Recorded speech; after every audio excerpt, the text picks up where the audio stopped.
공당인 자유한국당 소속 의원들의 5.18 폄훼에 대한 파문의 여파가 커지자 일각에서는 처벌 수위가 낮아서 이런 왜곡이 반복된다는 지적도 나왔습니다. 역사 왜곡 처벌법을 만들어서라도 막아야 한다는 의견도 잇따랐습니다. 김인정 기자입니다. 지금까지 사법부가 인정한 지만원 씨의 5.18 폄훼는 몇 건일까?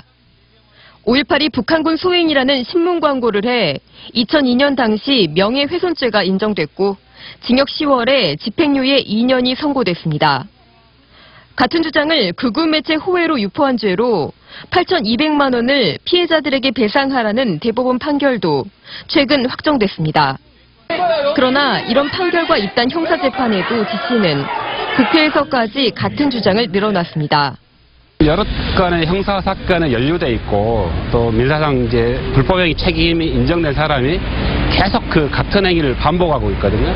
그래서 이번에는 지만원이 관련 고소가 뒤따른다고 했을 때 검찰에서 반드시 좀 구속 기소를 해서 명예훼손이나 허위사실 유포 등이 5.18처럼 역사적 사건을 대상으로 이뤄질 경우 현행법상 처벌이 어려운 것도 문제입니다. 지씨가 행한 숱한 5.18 비하와 거짓 주장에도 불구하고 피해자를 특정하기 어렵다는 이유로 대법원이 무죄를 선고한 적이 있어서 또 다른 지만원의 등장을 막기 어렵다는 우려를 키우고 있습니다. 유대인 학살을 부정하는 표현을 강하게 처벌하는 독일의 홀로코스트 법처럼 5.18 역사 왜곡에 대해서도 강력한 처벌이 필요하다는 주장은 꽤 오래전부터 제기돼 왔습니다.